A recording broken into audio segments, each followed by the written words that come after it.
अभी तक आपने सुना। रास्ते में उसने कमिश्नर को फ़ोन करके मिलने को कहा तो उन्होंने नेक्स्ट डे मॉर्निंग का टाइम दिया।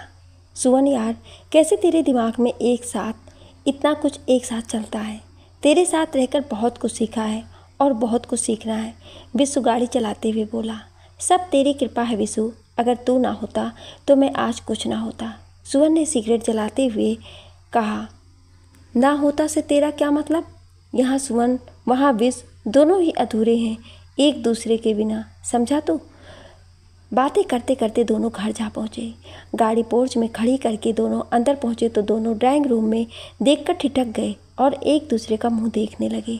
अब आ गए। ड्राइंग रूम में सब बैठे एक दूसरे से बातें कर रहे थे। मीसा भी वहीं थी, उसके साथ एक नन्हा छोटा मेहमान भी था। उस मेहमान को देखकर दोनों ठिठक गए। ये तो वही बच्चा था जिसे सुवन विशु को गोद दिलवाना चाहता था। विशु ने इस्माइल के साथ सुवन की तरफ देखा और सुवन ने भी विशु की तरफ। सुवन, विशु ये यहाँ कैसे? विशु, तुझे क्या लगता है कि तू ही ज़्यादा समझदार है? तेरे दिमाग में जो चलता है उससे मैं हमेशा वाकिफ़ रहता हूँ, बस सही वक्त आने का इंतज़ार करता हूँ।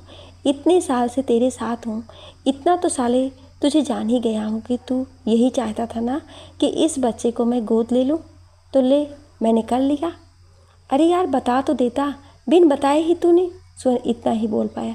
इससे पहले वो और कुछ बोलता, विश्व ने उसे गले से लगा लिया और बोला, बस यार, मेरे घर में खुशियाँ लाने के लिए तेरा बहुत बहुत शुक्रिया। मैं कभी नहीं ये कदम उठा पाता अगर तू मुझे हौसला नहीं देता। मीसा बच्चे को गोद में लिए हुए आई और लाकर विश्व की गोद में थमा दिया और बोली, अब तुम दोनों आ ही गए हो तो कल इसका नामकरण कर दे, क्योंकि अब तक इसका नाम ही नहीं पता है क्या है। ठीक है, कल पंडित जी को बुला लो और सब दोस्तों को न्योता दे दो। कल छोटे सरकार का नामकरण कर देते हैं, कहकर सुमन हंस दिया। नहीं पापा, कल हम सिर्फ परिवार के साथ नामकरण करेंगे और दोस्तों को न्योता उस दिन देंगे जिस दिन सौम्या आंटी ठीक होकर घर आ जाएंगी, कविश बोला। कविश की बात सुनकर सुवन को ऐसा लगा कि आज उसकी दुनिया पूरी हो गई है। दादी, तच, अनु और कविश को अपने आजू बाजू बिठाए प्यार से उनके सर पर हाथ फेर रही थी। आज पूरा घर खुशी से महक रहा था और इसी खुशी में माँ ने महज से खीर बनाई थी जो विश्व और सुवन को बहुत पसंद थी। खाना खाने के बाद सब अपने अपने कमरे में जाने के लिए उठ खड़े हुए तो सुवन कविश से बोला, कविश बेटा, जब तक इनका कमरा रेडी नहीं हो जाता तब तक मैं तुम्हारे साथ सोना चाहूँगा और ये दोनों मेरे रूम में सोएंगे। नहीं सुवन, अनु मेरे साथ सोएगी और तच कविश के साथ। माँ बोली, तुम जाकर अपने कमरे में आराम करो, क्योंकि मुझे पता है अपने कमरे के अलावा तुम्हें नींद नहीं आती है। ठीक है माँ, तुम सुबह टाइम पर सब रेडी हो जाना, मैं सोने जा रहा हूँ, कहकर सुवन अपने कमरे की तरफ चला गया। वहाँ पहुँचते ही उसने लैपटॉप ऑन किया। स्क्रीन पर सौम्या की फ़ोटो खुल गई। उसे देखकर उससे बातें करने लगा। कब उसे नींद आ गई पता भी नहीं चला। सुबह जब उसको जगाने के लिए माँ ने अनु को उसके कमरे में भेजा तो लैपटॉप खुला था। जैसे ही अनु ने उसे बंद करने को हाथ बढ़ाया, उसका स्क्रीन टच होते ही ऑन हो गया। सामने सौम्या की फ़ोटो थी। फ़ोटो देखकर अनु एकदम चौंक गई। उसे बहुत गुस्सा आया। उसने गुस्से में सोए हुए सुवन को देखा और वापस ही के लिए मुड़ी तो टेबल से टकरा गई। आवाज़ सुनकर सुवन की नींद खुल गई और अनु जो गुस्से में देख सब माजरा समझ उसने अनु को आवाज़ दी, रुको अनु, 1 मिनट यहाँ बैठो, तुम कुछ गलत सोच लो उससे पहले मैं तुम्हें कुछ सच्चाई बताना चाहता हूँ। शायद तुम्हें यकीन नहीं होगा पर मैं तुम्हारी माँ को जब से चाहता हूँ जब वो मुश्किल से 22-23 साल की रही होगी, पर इसे मेरी बदकिस्मती समझो या मैं उसे अपना नहीं बना सका। अनु, क्यों, क्या कमी थी मेरी माँ में जो आप उसे अपना नहीं बना सके? सुवन, ये बहुत लंबी कहानी है बेटा, पर अभी सिर्फ इतना कहना चाहूँगा कि कभी भी अधूरा देखकर उसे पूरा सच मत समझो, वरना बहुत तकलीफदेह होता है। सौम्या तो खुद भी नहीं जानती थी कि मैं कौन हूँ, बस उसके साथ मेरा दिल का रिश्ता था, वो अब दर्द का रिश्ता बन चुका है। अनु सुवन की आंखों में देखते हुए, दोस्त, मुझे तुम पर यकीन है, पर पता नहीं क्यों दिल में कहीं ना कहीं एक डर भी है। सिर्फ ये कहना चाहती हूँ कि मेरी माँ के साथ अभी तक इतना कुछ गलत हुआ है, नहीं चाहती कि अब आगे कुछ गलत हो। सुवन उठा, अनु के पास आया और उसके सर पर हाथ रखकर बोला, बेटा, अब तक उसके साथ बहुत गलत हुआ। शायद वो सौम्या की नीयत में लिखा था, पर अब उसके साथ आगे कुछ भी गलत नहीं होने दूंगा, इसका भरोसा रख सकती हो तुम। वो मेरी ज़िंदगी में आए या ना आए वो उसकी मर्जी होगी, लेकिन जब भी तुम और वो मेरी ज़िंदगी में रहोगे, कहकर सुमन अपने आंसू अनु से छुपाता हुआ बाथरूम में चला गया। अनु वहीं खड़ी सोचती रही। अरे अनु, सुमन अब वहीं बैठे रहोगे या नीचे भी आओगे? नीचे से माँ ने आवाज़ दी। आई कहकर अनु दौड़ती हुई नीचे आ गई। क्या हुआ अनु, सुमन जागा या नहीं? दादी ने पूछा। उनके सवाल से जैसे अनु होश में आई, बोली, जी जाग गए हैं। दादी, तू इतनी परेशान क्यों हो गई बेटा? सुमन ने कुछ कहा? अनु, नहीं आंटी। दादी, पहली बात तो ये, मुझे आंटी कहना बंद करो। इस घर में सब मुझे दादी कहते हैं, तुम भी मुझे दादी कहो, समझी? अनु, जी दादी। पता नहीं दादी, सुमन अंकल को देखकर ऐसा क्यों लगता है कि वो अपने अंदर बहुत कुछ छिपाए हुए हैं। दादी, सही कह रही है बेटा, इसके अंदर ऐसे ऐसे दर्द छुपे हैं जो सिर्फ वो और मैं ही जानते हैं। अनु, मैं भी जानना चाहती हूँ दादी। दादी, तो वक्त का इंतज़ार कर बच्चे, तुझे खुद ब खुद पता चल जाएगा।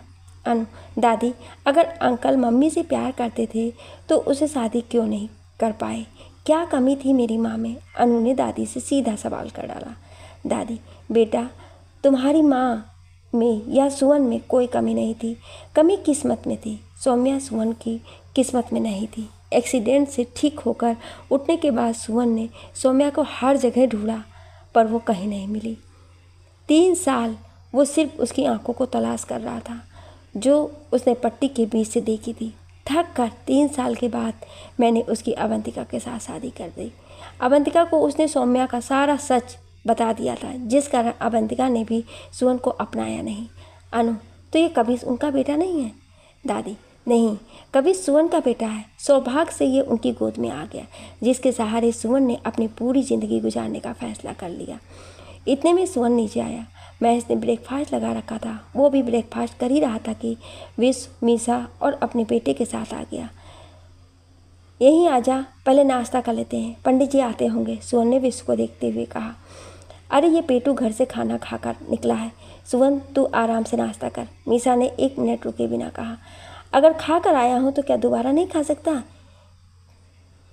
कहकर विश्व सुमन के पास बैठ गया और धीरे से बोला, क्या हुआ, सब ठीक है ना? तेरा चेहरा उतरा हुआ क्यों है, कोई प्रॉब्लम? सुमन, हाँ, अनु ने लैपटॉप में सौम्या की फ़ोटो देख ली, मुझे उसे सब बताना पड़ा। तो ठीक तो किया तूने, कल पता चलता उसे आज पता चल गया। तुम दोनों की खुसर पुसर से सच्ची मुझे तुम पर शक होने लगता है कि तुम दोनों नॉर्मल भी हो या नहीं। मीसा आंखें दिखाते हुए बोली। दोनों खीखी करके हंस दिए। पंडित जी भी आ गए थे। माँ और महेश ने पूजा की तैयारी कर ली थी। पंडित जी ने बच्चे का नाम गा वर्ड से निकाला तो सबने उसका नाम एक साथ ग्रवित बोला। सबको नाम बहुत पसंद आया। नामकरण के बाद पंडित जी को दक्षिणा देकर विदा किया गया। उसके बाद विश्व और सुमन दोनों कमिश्नर से मिलने चले गए। वहां जाकर उन्होंने हिमांशु के बच्चों के लिए की गई सारी कारस्तानियाँ बताई। दोनों बच्चे अभी नाबालिग थे, सो पोस्को के अंदर उस पर एक और केस हो गया। कमिश्नर ने इंस्पेक्टर को दोनों बच्चों का स्टेटमेंट लेने को कहा। सुमन ने उनसे शाम को लाने को कहा। कमिश्नर के अनुसार उनको कम से कम 10 साल की जेल होनी थी। केस भी उसका कोर्ट में पहुंच चुका था। बच्चों को साथ लाने के लिए कहकर कमिश्नर चला गया और वो दोनों उठकर वहां से हॉस्पिटल निकल गए। हॉस्पिटल जाने पर जब जो सच्चाई डॉक्टर देशमुख उनके सामने लाए, उससे उन दोनों की आंखों में आंसू आ गए। मिस्टर सुमन, जब आप यहाँ नहीं थे तब आपको पता है कि सौम्या का ख्याल कौन रखता था? कौन? सुबह शाम आकर तुम्हारी एब्सेंस में यहाँ पर सौम्या को अकेले ना होने का एहसास कराता था। डॉक्टर देशमुख ने सुमन की आंखों में देखते हुए पूछा। सुमन, नहीं सर, मुझे नहीं पता, क्योंकि मेरे और विश्व के अलावा यहाँ और कोई नहीं है जो सौम्या का ख्याल रख सके। तभी मैं अटेंडेंट के लिए कहकर गया था। डॉक्टर, तुम गलत कह रहे हो सुमन। तुम्हारे अलावा तुम्हारा बेटा कविश रोज़ सुबह शाम यहाँ आया और उसने आकर घंटों से बैठकर सौम्या से बातें की। उसका नतीजा मैं तुम्हें दिखाता हूँ। चलो आओ मेरे साथ, कहते हुए उनको लेकर अपने केबिन में चला गया। वहाँ उसके सामने टेबल पर MRI की रिपोर्ट रखी थी। ये देखो, उसने कुर्सी पर बैठते हुए रिपोर्ट उठाई। ये 2 महीने पहले की रिपोर्ट है और यह आज की रिपोर्ट, कहकर उसने दोनों को एक साथ लाइट शील्ड पर लगा दिया। आपको इनमें दोनों में फ़र्क नज़र आ रहा है। सर, हमारे लिए तो ये काला अक्षर भैंस बराबर है। विष्णु ने गौर से रिपोर्ट को देखते हुए कहा। डॉक्टर, चलिए मैं आपको शॉर्ट में समझा देता हूँ। सौम्या का दिमाग जो काम करना बंद कर चुका था, यूँ कहें सो चुका था और अपने आप में ही सिमट के रह गया था। वो हमारी बातों पर हलचल तो करता था, पर चाहते हुए भी जागना नहीं चाहता था। पर कविश की बातों से उसके दिमाग में एक हलचल शुरू की जो उसे जागने पर मजबूर कर रही थी। पर हम अभी इसे एकदम से नहीं जगाएंगे, धीरे धीरे करके इनको होश में लाना होगा। सुमन, मैं आपकी बात से सहमत हूँ डॉक्टर, पर आप उसकी हालत देखिए। 6 महीने से ज़्यादा समय हो गया है उसे IV ड्रिप लगे लगे उसके हाथ नीले पड़ चुके हैं और वो सूख कर कांटा हो गई है। कुछ तो उसके लिए ऐसा कीजिए ताकि उसकी इनर स्ट्रेंथ बनी रहे।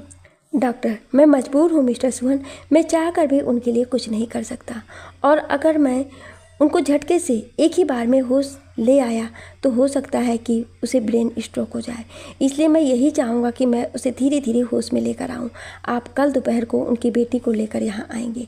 देखते हैं उसके बाद उनका दिमाग कैसे रिएक्ट करता है। बाकी आगे कल के रिएक्शन के बाद देखा जाएगा। सुमन, ओके डॉक्टर। उसके बाद दोनों घर को निकल गए। सुमन, तुझे क्या लगता है सौम्या कितने दिन में होश में आएगी? विष्णु ने सीधा सवाल किया।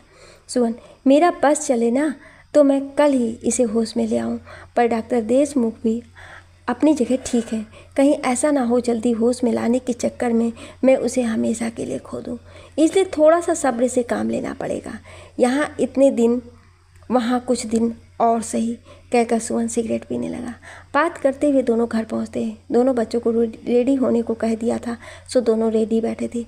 सुमन और विश्व दोनों को लेकर पुलिस स्टेशन गए। वहां जाकर उनका बयान रिकॉर्ड कराया गया, जो कि हिमांशु के केस में बहुत महत्वपूर्ण था। इंस्पेक्टर ने तच्छ के हाथों के फ़ोटो लिए जो जगह जगह से जले हुए थे और उसकी एक रिपोर्ट बनाकर सुमन को दे दी, ताकि सुमन उसका इलाज किसी अच्छे हॉस्पिटल में करा सके और हो सके तो उसे रिहाब सेंटर में डाल सके।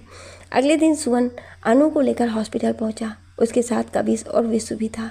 कविश ने जाते ही सौम्या के हाथ पर हाथ रखा और बोला, माँ, मैं कल तुम्हारे पास नहीं आ पाया, प्लीज़ मुझे माफ़ कर दो।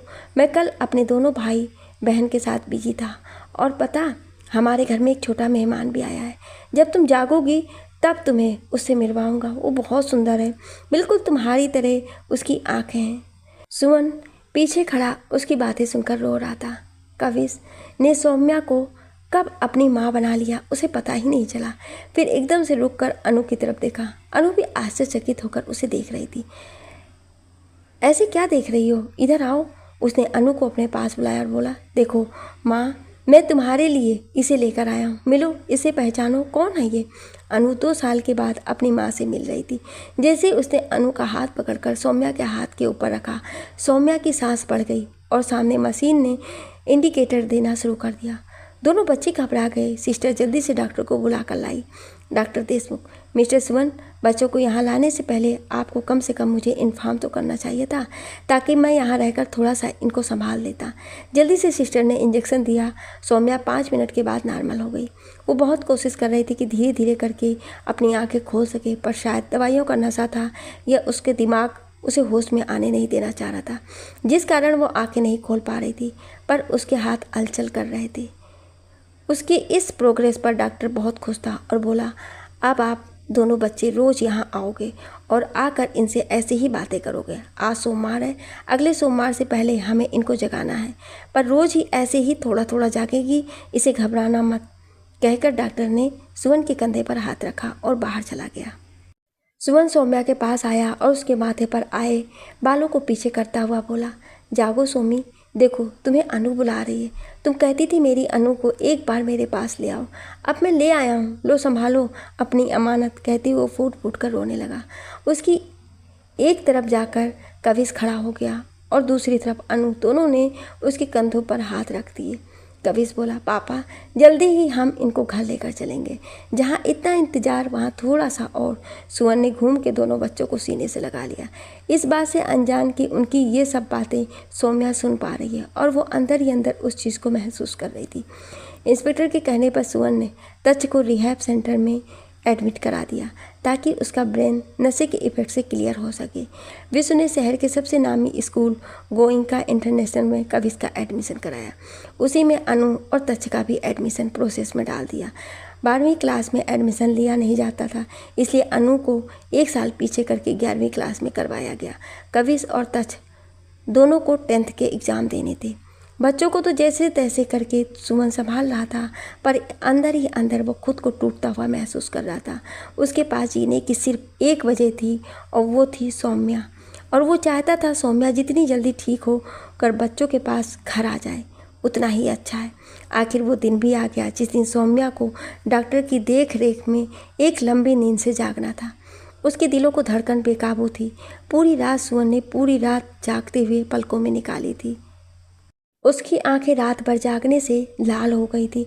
वो आज हॉस्पिटल में जल्दी से जल्दी पहुंचना चाह रहा था। उसने विश्व को रिहाब सेंटर भेजकर तक्ष को भी एक दिन के लिए बुला लिया था। सब रेडी होकर जल्दी ही हॉस्पिटल पहुंचे। 11 बज रहे थे। कविश, अनु, तक्ष, सुमन, विश्व सौम्या के बेड के पास खड़े थे। डॉक्टर देशमुख अपनी टीम के साथ आए और बोले, आज सब्जेक्ट नींद से जगेगा। एक्सक्यूज़ मी डॉक्टर, वो सौम्या कौशिक हैं, हमारी मॉम कोई सब्जेक्ट नहीं। अनु बोली, आई अंडरस्टैंड, बट ये मेडिकल के स्टूडेंट हैं, इन सब के लिए ये एक सब्जेक्ट है। अभी इनको सौम्या को ऑब्जर्व करना है, ये पास नहीं आएंगे पर दूर से ही देखेंगे, कहकर डॉक्टर ने इशारे से उनको पीछे होने को कहा और सौम्या का आईवी ड्रिप थोड़ी बढ़ा दी। सौम्या के पास चेयर खींचकर बैठ गए और बड़े ही धीरे से उसे बोले, सौम्या जागो, देखो सब तुमसे मिलने आए हैं। उन्होंने अनु को इशारा किया। अनु आकर उसके पास खड़ी हुई और बोली, माँ आंखें खोलो, हमारी तरफ देखो ना। उनकी आवाज़ पर सौम्या ने रिएक्ट करना शुरू किया और खुद से जीतने की जिद की जंग लड़ने की कोशिश करने में जुट गई। सौम्या ने आंखें खोलने को फड़फड़ा रही थी। वो बहुत कोशिश करके अपनी आंखों को खोल रही थी। सामने सुवन खड़ा ईश्वर से प्रार्थना कर रहा था क्योंकि आज उसकी तपस्या का फल मिलने वाला था। जैसे जैसे सौम्या के शरीर में हलचल हो रही थी वैसे वैसे सबकी सांसें ऊपर की ऊपर और नीचे की नीचे रह गई थी। सौम्या ने आंखें खोली। वो अपनी गर्दन को हिला नहीं पा रही थी क्योंकि उसकी गर्दन पर फूड पाइप लगा हुआ था। आंखें खुलते ही सबसे पहले उसकी नज़र अनु पर गई। माँ, आपने मुझे पहचाना? मैं अनु, आपकी बेटी। अनु ने उनके हाथ पर हाथ को रखते हुए बोली। सौम्या के कुछ रिएक्शन नहीं किया। डॉक्टर ने पास आकर पूछा, आप ठीक हो सौम्या जी? उसने कोई जवाब नहीं दिया, बस एक रुकी सी स्माइल उसके होठों पर आकर रुक गई। वो किसी को ढूंढ रही थी पर शायद उसकी नज़र वहाँ तक नहीं पहुँच पा रही थी। उसने उठने की कोशिश की पर डॉक्टर देशमुख ने उसे दोबारा पकड़कर लेटा दिया और बोला, नहीं सौम्या जी, अभी नहीं उठना, अभी आप कुछ देर और लेटे रहिए।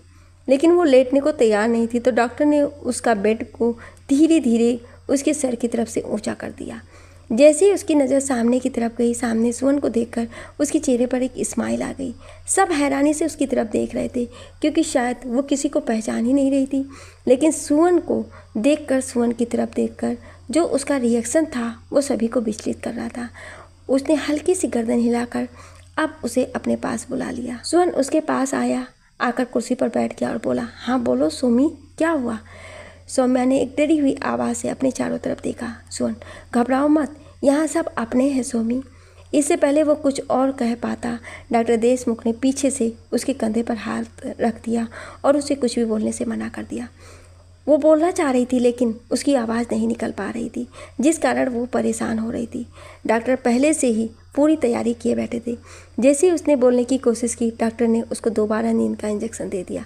बस आज के लिए इतना ही, इससे ज़्यादा हम इनके दिमाग पर जोर नहीं डालेंगे, ऐसे ही रोज़ ये धीरे धीरे करके उठाएंगे। डॉक्टर, ये बच्चों को नहीं पहचान पाई। सुमन चिंतित होते हुए बोला, तुम्हें तो पहचान गई, बस काफ़ी है। जैसे तुम्हें पहचानी है वैसे ही कल बच्चों को भी पहचान जाएगी। ये जिस हालत से गुजर कर आ रही है उसमें हम इतने भी उम्मीद नहीं दिख रही थी, पर हमारा आज पहला मिशन सक्सेस हुआ। अब हम कोशिश करेंगे कल से हम इनके सोने के घंटे कम करें और जागने की ज़्यादा, जिससे इनके दिमाग को रिकवरी करने में मदद मिलेगी। अनु वहाँ खड़ी टकटकी लगाए एक बार माँ को देख रही थी और दूसरी बार अपने दोस्त को यानी सुवन को। फिर बोली, क्या अभी हम इनको घर नहीं ले जा सकते? डॉक्टर, नो, इतनी जल्दी तो बिल्कुल नहीं, कम से कम 1 महीना और उसके बाद ही देखते हैं कि कब तक ये घर जाने के लायक होती हैं। दूसरी तरफ इंस्पेक्टर शेखर पूरी तरह से ठीक होकर अपने परिवार के साथ अपने घर चले गए। उन्होंने जाते हुए सुवन से मिलकर उनका शुक्रिया अदा किया। शेखर के पापा देशराज हाथ जोड़ते हुए भीगी पलकों से बोले, अगर तुम नहीं होते तो शायद शेखर भी जीवित ना होता। सुवन ने उनके हाथों पर हाथ रखकर उनके आंसू साफ किए। फिर शेखर की तरफ घूमकर सुवन ने उसे गले लगाते हुए कहा, इंस्पेक्टर शेखर, आप मेरी जिम्मेदारी थी, मैंने अपनी जिम्मेदारी पूरी की, ना कि आपके ऊपर कोई एहसान किया। बस एक रिक्वेस्ट है तुमसे, जब भी प्रार्थना करना सौम्या के लिए एक बार भगवान के आगे विनती जरूर कर देना। शेखर, जी जरूर मिस्टर शर्मा।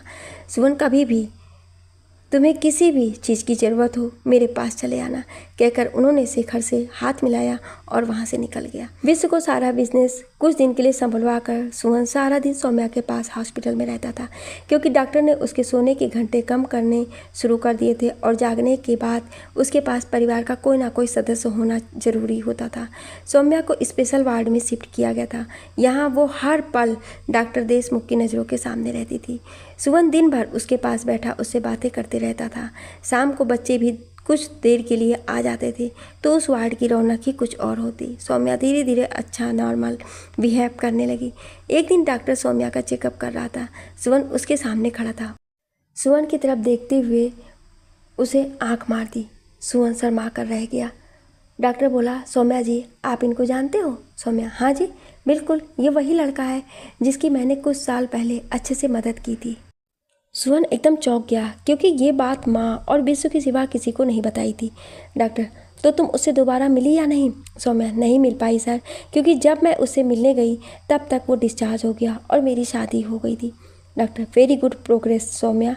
डॉक्टर के जाने के बाद सुवन ने सौम्या के पास कुर्सी खींचकर बैठते हुए पूछा, तुम्हें कैसे पता मैं वही लड़का हूँ?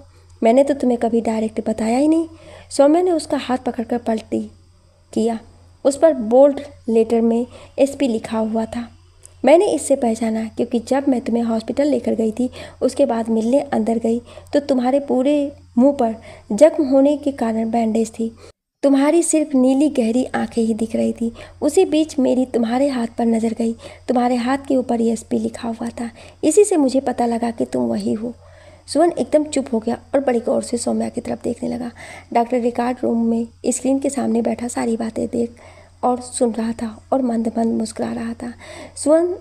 उसने सुवन को बुलाया और बोला, आपके लिए गुड न्यूज़ है, जल्दी ही आप सौम्या को घर ले जा सकते हैं। अब तक ये अपनी मेमोरी को रिफ्रेश कर चुकी है। बस इतना ख्याल रखिएगा कि कोई भी और झटका इनके दिमाग को नहीं लगना चाहिए। जी सर, मैं ख्याल रखूँगा। आप इनके डिस्चार्ज के पेपर तैयार करा दीजिए, कहकर सुवन ने घर फ़ोन किया और माँ से खुश होते हुए बोला, माँ, मैं कल सौम्या को घर लेकर आऊँगा। पूरे घर में खुशी का माहौल फैल गया। बच्चे ये सोचने लगे कि वो माँ को किस तरह से वेलकम किया जाए, परंतु सुवन ये सोच रहा था कि सौम्या को लेकर कहाँ जाए, उसके घर में या अपने घर में। आखिरकार उसने ये फैसला बच्चों और सौम्या पर छोड़ दिया कि वो कहाँ रहना चाहती है। बच्चे चाहते थे कि वो अपने घर चले, पर सौम्या उस घर में जाना नहीं चाहती थी। यहाँ उसने इतना कुछ झेला था, अब उसके पैर उस घर की तरफ नहीं बढ़ रहे थे, पर वो सुवन के घर में नहीं जाना चाह रही थी। उसे गुमसुम देखकर सुवन ने उसकी परेशानी की वजह पूछी तो उसने सुवन से कहा, आप मेरे लिए कोई अपार्टमेंट देख सकते हैं? सुवन, क्यों? सौम्या, मैं अपने वाले घर में नहीं जाना चाहती। सुवन, तो अपार्टमेंट की ज़रूरत कहाँ से आन पड़ी? तुम्हें अपने घर नहीं जाना तो मत जाओ, तुम मेरे साथ मेरे घर शर्मा मेंशन चलोगी। सौम्या कुछ बोलने को हुई। अब इस पर मैं कुछ भी बहस या बात नहीं सुनना चाहता। सुवन ने उसका हाथ अपने हाथ में लेते हुए कहा। सौम्या ने धीरे से गर्दन हिलाकर अपनी स्वीकृति दे दी। उसे खाना खिलाकर और लिटाकर नर्स को उसके पास छोड़कर सुवन घर को निकल गया, क्योंकि उसके घर जाकर बहुत सारे काम करने थे। घर पहुंचते ही उसको एक बहुत बड़ी प्रेफरेंस मिली, जिससे उसका दिल खुश होकर इधर उधर देखने लगा। बच्चे पूरी तरह से घर को दुल्हन की तरह तैयार कर रहे थे। उनके लिए बहुत ही यादगार लम्हा था। सौम्या मौत के मुंह से वापस उनके बीच आ रही थी। माँ ने फूल वाले को बुलाकर फूलों का ऑर्डर दे दिया था। वे लोग सफ़ेद रंग की लिली और पर्पल कलर के ऑर्चिड से पूरे घर को सजा रहे थे। घर की हालत देखते ही ऐसा लग रहा था जैसे उस घर में कोई बहुत बड़ा फंक्शन हो। सुवन ने एक पल दरवाजे पर खड़े होकर एक नज़र पूरे घर को देखा। उसके मन में बहुत ही अलग अलग तरह के विचार आने लगे। अंदर घुसते ही अंदर का नज़ारा तो और भी सुंदर था। चारों तरफ सफ़ेद रंग के डेकोरेशन की गई थी। मीसा, अनु, कविश और विश महज के साथ मिलकर इधर से उधर भाग दौड़ कर रहे थे। सुवन, ये क्या है माँ? इस तरह घर को क्यों सजाया जा रहा है? माँ, मुझे ना पता लल्ला, कविश से पूछ, उसी ने ये सब किया है। सुवन ने सवाल भरी नज़रों से कविश की तरफ देखा। पापा, मैंने आपसे कहा था ना कि जिस दिन असली खुशी हमारे घर आएगी उस दिन हम अपने दोस्तों को भी न्योता देंगे। कल वही दिन है। कल आपके सारे खास दोस्त आपके पास होंगे, ओके? क्योंकि कल सौम्या माँ घर आ रही हैं। ये कहते हुए कविश की आंखों में एक चमक थी। सुवन इससे आगे कुछ ना कह पाया और सीधा अपने कमरे में चला गया। वहाँ जाते ही उसने अपने फ़ोन में सौम्या की फ़ोटो निकाली और बोला, बस आज की रात सौम्या, कल तुम इस घर की रौनक होगी और बहुत जल्दी ये तो मेरी ज़िंदगी की भी रौनक होगी। कहकर उसने सौम्या की फ़ोटो को किस किया पर आंखें बंद कर ली। ऐसा लग रहा था जैसे आज वो सुकून की नींद सोना चाहता है। कुछ ही देर ऐसे लेटे हुए थे कि विश्व ने आकर उसको आवाज़ दे दी, अरे रोमियो, वापस आ जाए इस दुनिया में और नीचे चल, माँ खाने के लिए बुला रही है। उसकी बात सुनते ही सुवन ने आंखें खोली और मुस्कुरा दिया। तू चल, मैं चेंज करके आया, कहकर वो बाथरूम की तरफ बढ़ गया। अच्छा सुन, एक बात बता, जब सौम्या आएगी तो उसे कमरा कौन सा देगा? विश्व ने बाहर से चिल्लाते हुए सुवन से पूछा। शर्मा मेंशन का जो सबसे सुंदर कमरा है वो सौम्या को मिलेगा, सुवन ने अंदर से जवाब दिया। ओहो, यानी तेरा कमरा? क्या बात है, तू तो अपने कमरे में किसी को भी नहीं आने देता और अपना कमरा तू सौम्या के लिए छोड़ देगा? सुवन, अरे पगलू, छोड़ूंगा नहीं, कल उसे सबके सामने शादी के लिए प्रपोज करूंगा। विश्व, भूल कर भी गलती मत करना सुवन, और कभी भी वो हाँ नहीं करेगी। उसको थोड़ा समय दे, क्योंकि अभी वो हिमांशु की तकलीफ़ों से बाहर नहीं निकल पाई है, इसलिए इतनी जल्दी मत मचा, कहकर उसके कंधे पर हाथ रखा। सुवन उसकी बात से सहमत हो गया। उसने फ़ोन उठाया, खाना खाने चला गया। सब टाइम टेबल पर बैठे उसका इंतज़ार कर रहे थे। हाँ तो बेटा, कल का क्या प्रोग्राम है? माँ ने खाना खाते हुए पूछा। माँ, कल 11 बजे सौम्या घर आ जाएगी, उसके बाद का प्रोग्राम आप देख लो क्या रहेगा। मैंने पंडित जी को बुलाया है, पहले पूजा होगी फिर तेरे सारे दोस्तों को खाना। माँ, दोस्तों का क्या कहकर इंट्रोड्यूस करवाऊँगा कि सौम्या कौन है, इसलिए अभी दोस्तों वाला प्रोग्राम रहने देते हैं। पापा, मेरे 2-4 को तो फ़ोन कर दिया है, उनको तो आने देते हैं, बाकी सबको रहने देता हूँ। खाना खाते ही कविश बोला। हाँ बेटा, ये चलेगा। सुवन बार बार सामने बैठी अनु के चेहरे की तरफ देख रहा था, जैसे वो कुछ कहना चाहती थी पर कह नहीं पा रही थी। वो अपने ही उधेड़-बुन में उलझी पड़ी थी। सुवन ने सबके बीच में उससे कुछ भी पूछना उचित नहीं समझा। खाना खाकर महज को बोला, महज, मेरी और विश्व की काफ़ी, ऊपर मेरे रूम में ले आना, और विश्व तू भी ऊपर आ जाना। विश्व, ओके बॉस। और मीसा, आज तुम घर नहीं जाओगी, आज रात तुम यहीं रहोगी, सुवन चलते चलते बोला। मीसा, नहीं यार, मैं तुम लोगों के साथ सारी रात नहीं जाग सकती, इसलिए मैं तो छोटू को लेकर घर जा रही हूँ, तुम अपनी बीबी को अपने साथ रखो, कहकर उसने एक कनिंग से स्माइल विश्व को दी। विश्व ने कुछ नहीं कहा, बस हंसकर रह गया। सुवन ने ऊपर कमरे में जाते ही सिगरेट जला ली। यार, अब तेरी क्या टेंशन है जो तू अपना कलेजा फूंक रहा है? विश्व अंदर कमरे में आते हुए बोला। पता नहीं, एक अजीब सा डर है जो ये समझ नहीं आ रहा है किस वजह से है। आज सब मेरे पक्ष में ठीक चल रहा है, लेकिन फिर भी कहीं ना कहीं कुछ है जो मेरे दिमाग को महसूस तो हो रहा है पर समझ नहीं आ रहा है। महज काफ़ी लेकर आया, रख कर जाने लगा था। विश्वन बोला। महज, माँ के साथ वाला कमरा सौम्या के लिए रेडी करा देना। महज, जी सर, वो पहले ही रेडी हो चुका है। माँ जी और कविश बाबा ने उस कमरे को दिन में ही तैयार करवा दिया था। सुवन, गुड, कहकर काफ़ी उठा ली। विश, पता है सुवन, तेरा बेटा ना तेरे से भी 4 कदम आगे है। तू जो सोचता है वो कर भी जाता है। सुवन, होगा क्यों नहीं, खून तो मेरा ही है, मेरी परछाई है। गलत कह रहे हो पापा, पीछे से आकर कविश बोला। उस कमरे को तैयार कराने में तच्छ और अनु ने मेहनत की है, मेरा उसमें 1% भी रोल नहीं है। अनु का नाम सुनते ही सुवन को कुछ याद आ गया। उसने अपनी काफ़ी उठाई और बालकनी की ग्रिल के साथ जाकर टेक लगाकर खड़ा हो गया और बोला, कविश, तुम्हारी अनु से कोई बात हुई क्या? कविश, नहीं पापा, किस बारे में? सुवन, किसी भी बारे में बेटा, आज वो काफ़ी उदास है, उसके चेहरे पे वो चमक और खुशी नहीं है जो होनी चाहिए। कविश, पापा, ये बात मैंने भी महसूस की थी और मुझे लगा कि शायद उसकी तबीयत ठीक नहीं है। कोई बात नहीं बेटा, चलो मैं देख लूँगा, अब तुम जाकर सो जाओ, काफ़ी रात हो चुकी है। कविश सुवन को गुड नाइट कहकर चला गया।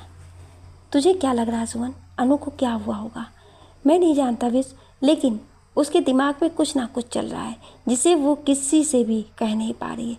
लेकिन मैं उसे जानना चाहता हूँ। मैं नहीं चाहता उसके दिमाग में किसी भी तरह का डर या शंका रहे। चल तू भी जाकर सो जा, सुबह तुझे मेरे साथ हॉस्पिटल चलना है। हाँ सुमन, मैं तुझे एक बात बताना भूल गया, कोर्ट से समन आया है।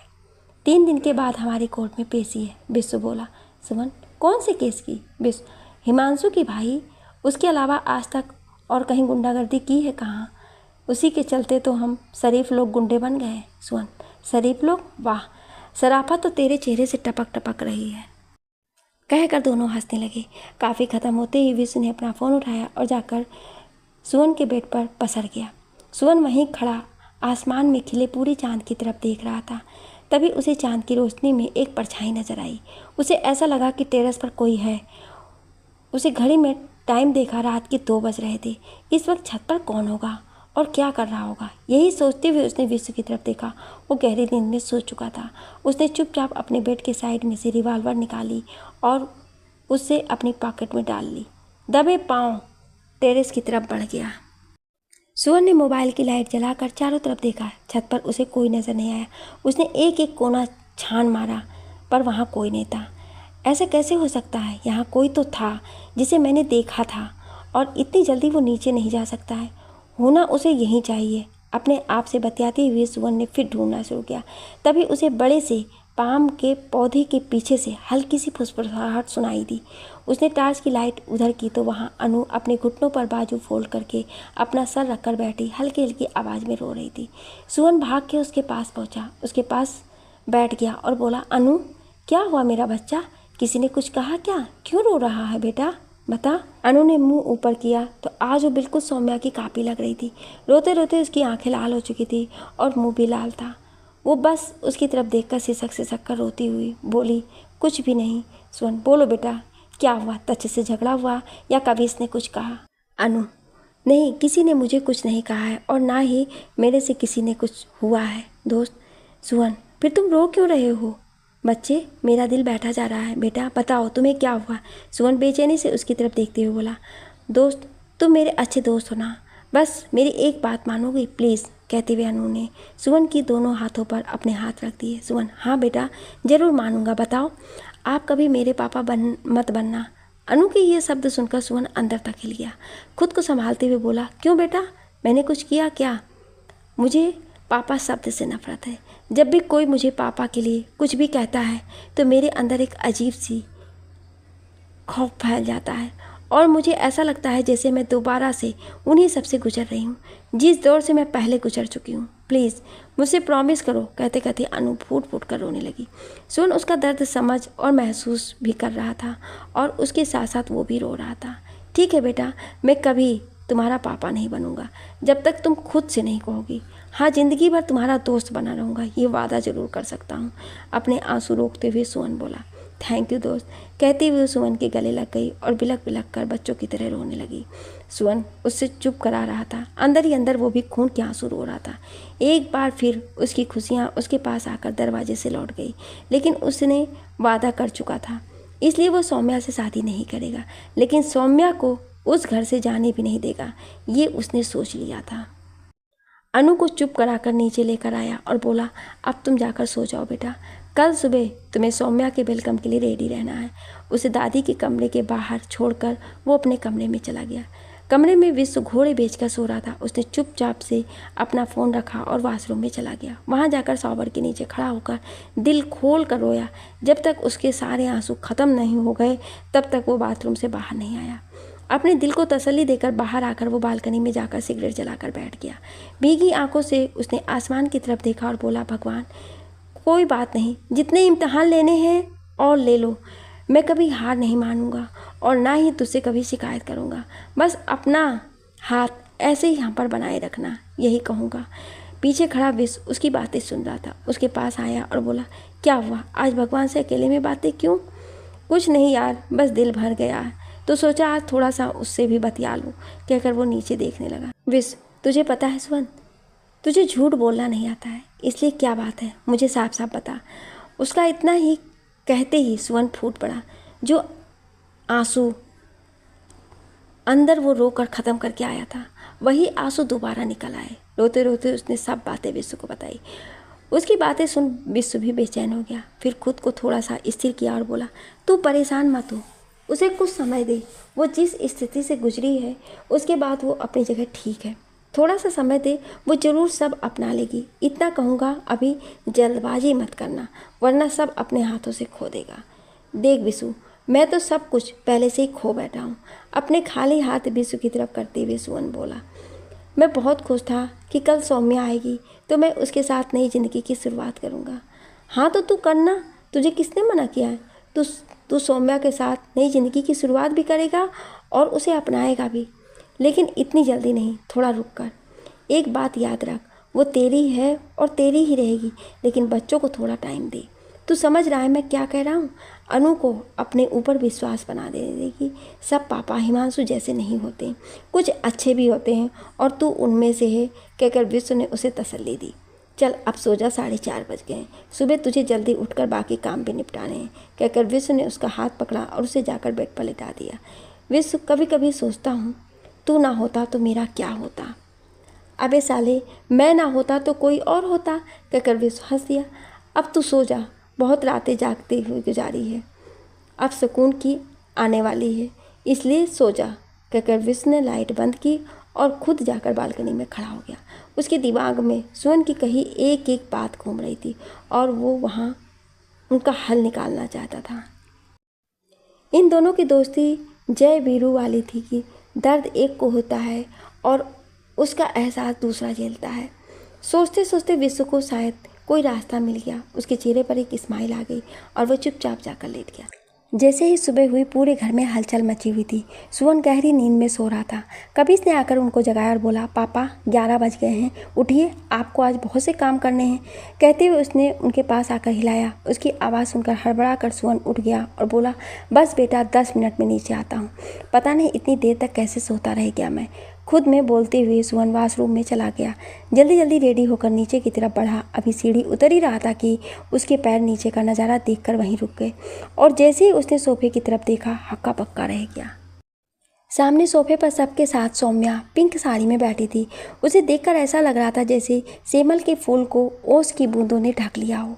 इतने लंबे समय की बीमारी ने उसके मुंह की रौनक छीन ली थी, पर एक अलग सा खिंचाव आज भी उसके चेहरे पर था जो किसी को भी अपनी तरफ आकर्षित कर सकता था। सौम्या, तुम यहाँ कैसे? सुवन ने अचंभित होते हुए पूछा। तुम तो कुंभकर्ण बनकर सोते रहोगे तो किसी को तो सौम्या को लाना था, सो ये काम भी आपके दासों ने कर दिया। जिस अंदाज में विश्व बोला, सब हंस पड़े। जैसे ही सुवन की नज़रें सौम्या से मिली, सौम्या हल्के से मुस्कुराकर नज़रें झुका दी। उसका वो शर्माना दिल को हिला गया। वो वहीं जड़वत खड़ा हो गया, सौम्या को देखता रहा।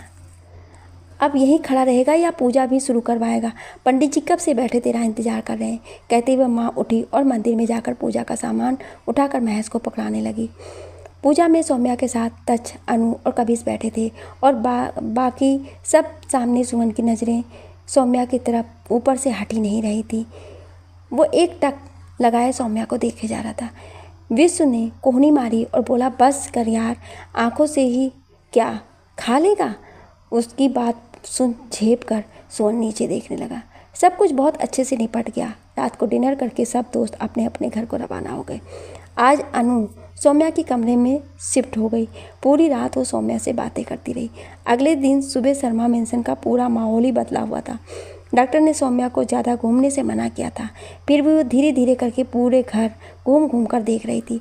जैसे ही किचन में आई, वहीं खड़ी होकर महज को इंस्ट्रक्शन देने लगी। दादी ने उसको खड़ा देखकर कुर्सी मंगवाकर महज के पास ही बिठा दिया और बोली, खड़े रहने से अच्छा यहाँ बैठकर इसको इंस्ट्रक्शन दो ताकि तुम थक ना सको और ये भी अपना काम करता रहे।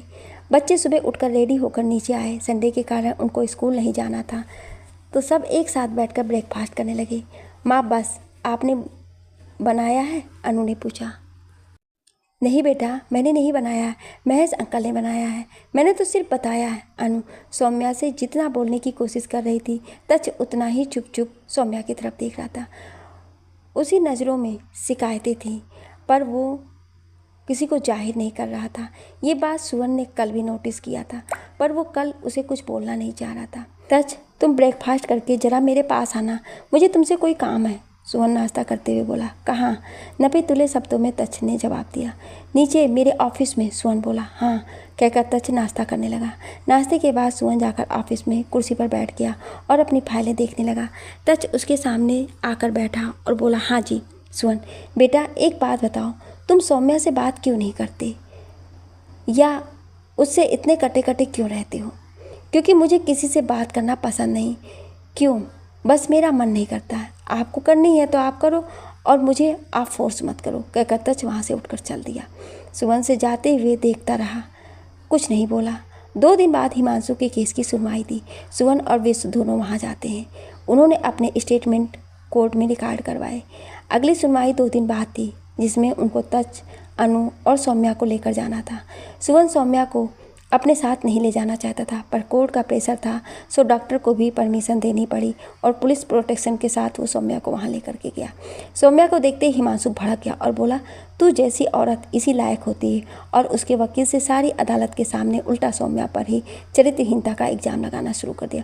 उसी कारण उससे बदला लेने के लिए हिमांशु को ये कदम उठाने पड़े।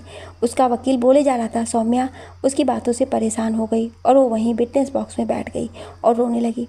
लेडी पुलिस ने उसे उठाया और बाहर कुर्सी पर सुवन के पास बैठा दिया। उसके बाद एक एक करके सबके बयान कोर्ट में दर्ज किए गए। जब अनु ने अपने और तच पर किए गए हिमांशु के अत्याचारों के बारे में कोर्ट में बताया तो कोर्ट में बैठे हर एक आदमी की पलकें भीग गईं। जितने भी वहाँ बैठे थे, जब उन दोनों बच्चों पर आप बीती सुन रो रहे थे, लेकिन हिमांशु को उन सब बातों से कोई फ़र्क नहीं पड़ रहा था। हिमांशु को आईपीसी की धारा 307, 320, 372, 403 आदि के अंतर्गत उम्र कैद की सज़ा मिली और डॉक्टर विवेक को 20 साल की उनकी डिग्री निलंबित कर दी गई। मरियम को भी 20 साल की सज़ा दी गई। उनकी सज़ा से सब संतुष्ट थे। समय अपनी गति से धीरे धीरे चल रहा था। शर्मा मेंशन पूरी तरह बच्चों की हंसी से आबाद हो चुका था। सब खुश थे। सुवन ने अनु से किए वादे के चलते सौम्या से थोड़ी दूरी बना ली थी, जिसे सौम्या भी महसूस कर रही थी।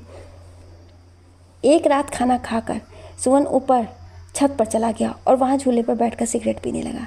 तभी पीछे से सौम्या ने आकर उसके गले में बाहें डाल दी। सुवन एकदम चौंक गया। उसने मुंह घुमाकर पीछे सौम्या को देखा तो बोला, तुम अभी तक सोई नहीं? नहीं, नींद नहीं आ रही थी और तुमसे कुछ पूछना था, जवाब दोगे सुवन? सुवन जानता था सौम्या क्या पूछने वाली है, फिर भी बोला, पूछो, और उसका हाथ पकड़कर उसे अपने बराबर झूले पर बिठा लिया।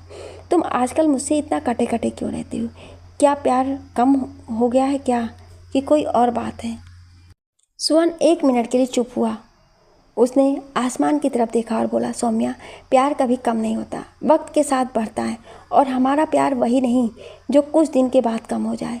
प्यार तो बहुत करता हूँ, तुम्हें अपना भी बनाना चाहता हूँ, पर ना तो मैं ये रिश्ता अपने लिए बनाना चाहता हूँ ना तुम्हारे लिए, बल्कि मैं ये रिश्ता बच्चों के लिए बनाना चाहता हूँ। हम दोनों के बीच जो प्यार है वो कभी कम नहीं होगा, कहकर उसने सौम्या को अनु से किए हुए वादे के बारे में बताया।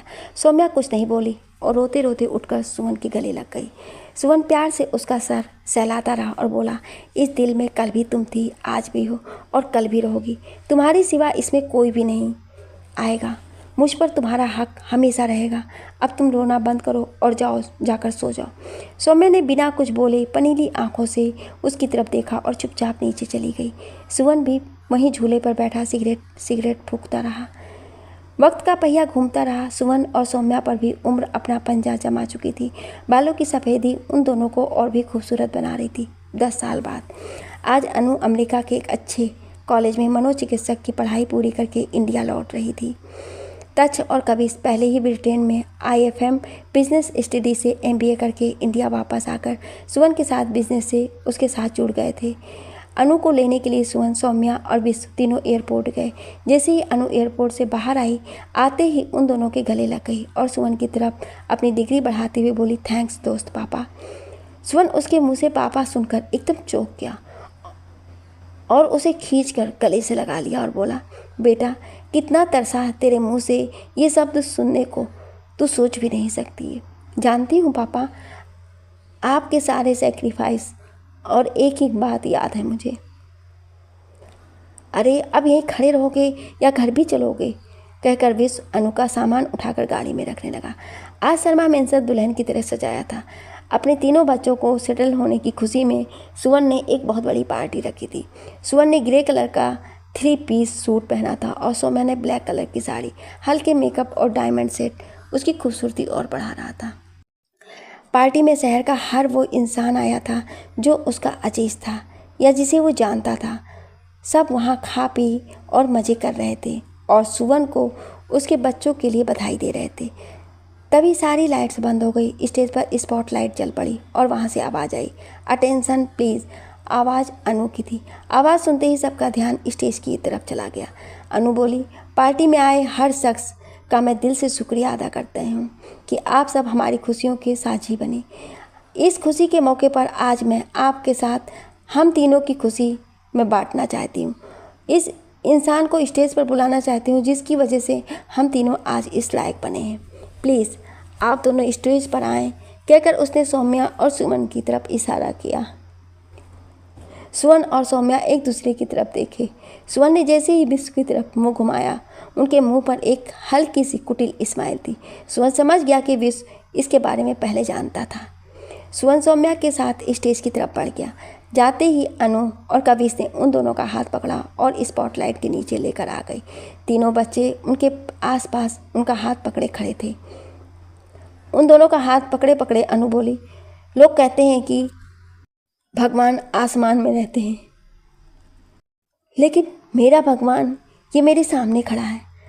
अगर ये ना होते तो हम नहीं जानते कि हम कहाँ होते, पर आज जो भी हैं इसी भगवान के कारण है। वी लव यू पापा, कह के तीनों उन दोनों के गले लग गए। पापा, आज मैं आपको आपकी ज़िंदगी की सबसे बड़ी खुशी अपनी सौम्या माँ आपको दे रहा हूँ, कहकर कविश ने सौम्या का हाथ सुवन के हाथ पर रख दिया और शर्मा मेंशन तालियों की गड़गड़ाहट से गूंज उठा। सुवन ने सौम्या की तरफ देखा। उसकी आंखों से आंसू मोतियों की तरह झरझर बहते हुए उसका चेहरा भिगो रहे थे। उसने भीगी आंखों से सुवन की तरफ देखा। सुवन उसकी आंखों में आंसू देखकर पिघल गया और उसके करीब जाकर उसे सीने से लगा लिया। सौम्या ने भी उसे अपने बाहों के घेरे में कैद कर लिया। उस पल में वो दोनों ये भूल चुके थे कि तमाम मेहमान उनको देख रहे हैं। विश्व के इशारे पर स्पॉटलाइट बंद करके सारी लाइट ऑन कर दी गई।